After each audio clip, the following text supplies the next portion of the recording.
Hello friends, welcome to FC channel. இன்றைக்கி நம்ம என்ன பார்க்க போகிறோன்னா ஒரு ஹெல்த்தியான லட்டு தாங்க. அதாவது ராகி லட்டு தாங்க பார்க்க போகிறோம் நம்ம.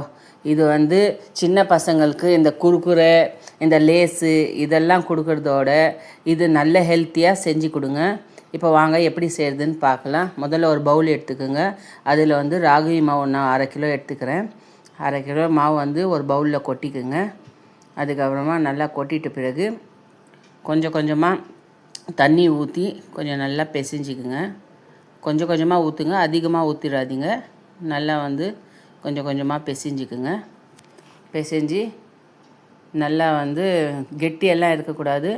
இது பாருங்கள், இந்த மாதிரி நல்லா சாஃப்டாக இருக்குது பாருங்கள். இந்த மாதிரி பிசைஞ்சு எடுத்துக்கோங்க. அது உருண்டை செஞ்சு வச்சுக்கோங்க. அதுக்கப்புறமா ஒரு கவர் போட்டு அது மேலே எண்ணெய் தடவிட்டு அப்படியே அந்த உருண்டையை வச்சு நல்லா ரொட்டி மாதிரி நல்லா இது பண்ணி ஒரு பேனில் போட்டு நல்லா வேக வச்சிடுங்க. நல்லா வேக வச்சுட்டு அதுக்கப்புறமா அதுக்கு தேவையான வேர்க்கடலை நான் 1/4 கிலோ எடுத்துக்கிறேன். 1/2 கிலோ மாவுக்கு 1/4 கிலோ வேர்க்கடலை இன்னொரு அடுப்பில் வச்சு நான் நல்லா வறுத்துட்டு பொன்னிறமாக வந்துட்டால் அது எடுத்து சூடு ஆற வச்சிடலாம்.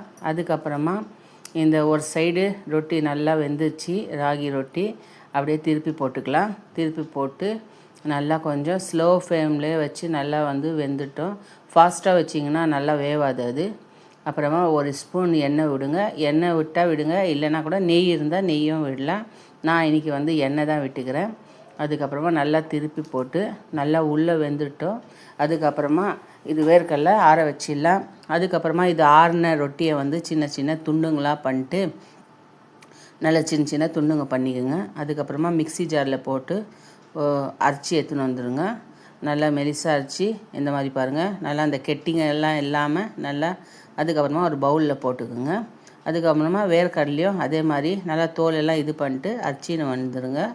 அரைச்சிட்டு அதுவும் அந்த மாவுலேயே சேர்த்துடுங்க. அதுலேயே சேர்த்துட்டு நல்லா அந்த உருண்டையெல்லாம் இது பண்ணி விடுங்க. நல்லா மிக்ஸ் பண்ணிக்கோங்க. அந்த ராகி மாவு தூள் பண்ணி வச்சுக்கிறதும் இந்த இதுவும். அதுக்கப்புறமா ஒரு 1/4 கிலோ சர்க்கரை போடுறேன்னா அதுக்கப்புறமா ஒரு 4 ஸ்பூன் நெய் நல்லா உருக்கிட்டு அந்த நெய்யும் போடுறேன்.